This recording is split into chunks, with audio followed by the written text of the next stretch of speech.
Manziel. Quarterback, we'll start right here in front. Josh.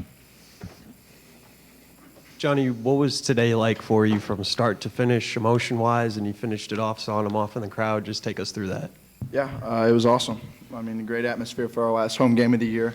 The last day for a lot of these seniors who I've been here with for a very long time and who've really grown a great bond with, a great group of seniors who were nothing but stand-up guys all the way from Jake Matthews to Tony Hurd and on down the line. So just an emotional day, but fun to come out and get the win like that. Celebrate with the crowd at the end was awesome. Here in front, Kate. Johnny, have you let yourself think about that this could be your last game at Kyle Field, and have you made that decision? Not one bit. I'm focused on trying to get us into a BCS berth and best bowl that we can possibly get to, and that's my only focus right now. Was it planned to run in the stands, or was that just kind of spur of the moment on the emotion? I was just kind of spur of the moment, the way that the crowd acted in that last minute 30, and really just for me and Mike and with the chant and with the energy that they brought when the game was kind of slowing down, it kind of kept us all in it and kept us focused. So just a great way to end this year, celebrating with them. Right side, Olin. Yeah, Johnny, but all that said, what's it like and what's going through your mind when you're hearing the whole stadium, chant for you, chanting one more year? Yeah, I mean, it's a cool deal for not only me, but Mike and Cedric and Jarvis and DeShazer and guys who are going to go on to play at another level, hopefully. So it's awesome. I remember going down last year in the Missouri game and the way that crowd reacted to try and help me back up to my feet. Kyle Field's a special place, and nothing will be the same about Kyle Field from here moving forward. And to leave the mark that we did today was awesome, and to go out that way, I don't think it could have been any better. It was really emotional and really awesome, and just speaks volumes on how awesome that student body is and this fan base is and how special everything about A&M and coming to games and 80,000 every week and tailgates and Spence Park and everything that goes along with it. It's just a special place. I love it here. Bottom right, Jen. You broke more records tonight. Have you given thought at all to your legacy here and what it is so far, or if this is your last home game, what it will be? I know that we have 2 games left in the season to push those records and push these win column up is what we want more than anything. More than the records, more than anything. I'd rather have a team offensive record or a team record that's 10-2 again going into a great bowl game is what we're really striving for right now. So all personal records aside, for whether it's me, Mike, defense, whatever it is, just continue to push forward. And we got 2 big tests coming up with 2 good teams. So we got to go out and fight and try and scratch and claw and win those games on the road and stay perfect on the road. The hug with Mike, did he say anything or did you say anything, and what was that like? No, I don't think much words were spoken other than, I love you, brother. And we've been roommates for this year and been here since Sherman was here and throwing the ball to each other in developmental, and now stepping on this stage and being on the stage that we're on nationally every week.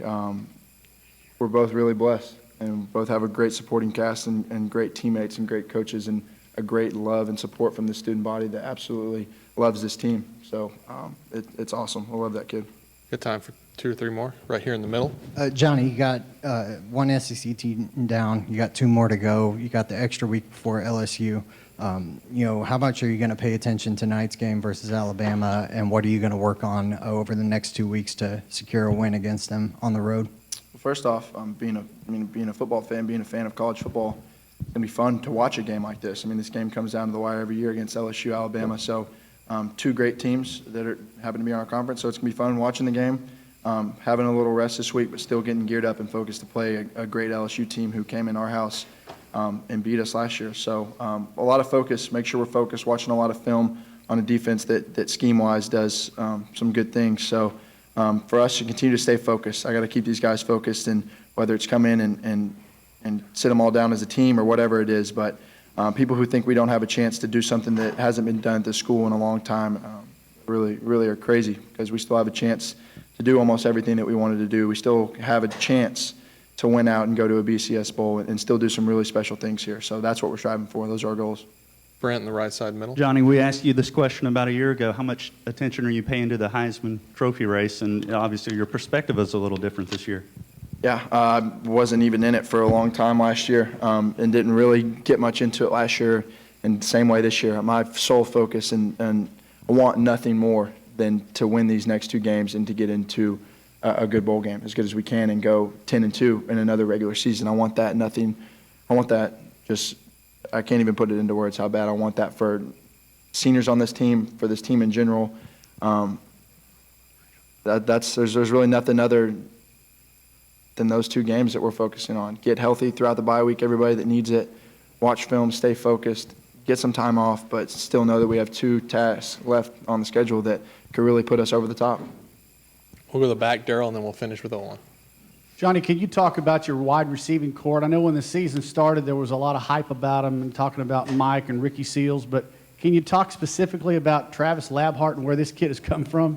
Yeah, y'all sit there and you'll watch the game film that's put out right now. I guarantee if you went back a couple years and saw game film from when Coach Sherman was here in a developmental little league that we had, I guarantee you we had a lot more crazy plays than that. But one of my favorite people on the entire team, just a solid guy, a great guy that I spend time with in the offseason playing golf and hanging out with. And then I've lobbied for him since I've been a starter to try and get him on the field, and really thought he was a special talent, and he's proven that this year. He's going out and making the most of his opportunities, and really just, there's no other word to put it other than just going out and balling every week. Last one, Olin. Excuse me, Johnny, with the interceptions, does that concern you, or do you just look at that as that's the cost of making big plays, and do you consider yourself taking risk or gambling or anything like that?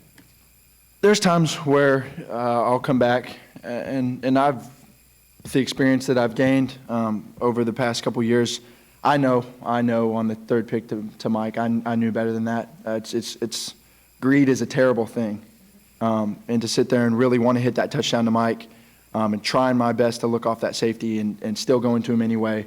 As a football player and as a quarterback, sitting there and watching film, I know better than that. Pick against Ole Miss, throwing into triple coverage over the middle, I know better than that. So it's a product of us staying in the pocket and throwing it more rather than some broken plays from last year. But it really doesn't get to me as much. We've had some balls that are tipped that have gone up for picks, but at the end of the day, we're continuing to win, and that's what we want. So continue to sling the ball around, have confidence in these receivers, and confidence in the play calling, and that the offensive line is going to protect. So I think we'll be all right. All right. Thank you, Johnny. Thanks, guys. Got senior wide receiver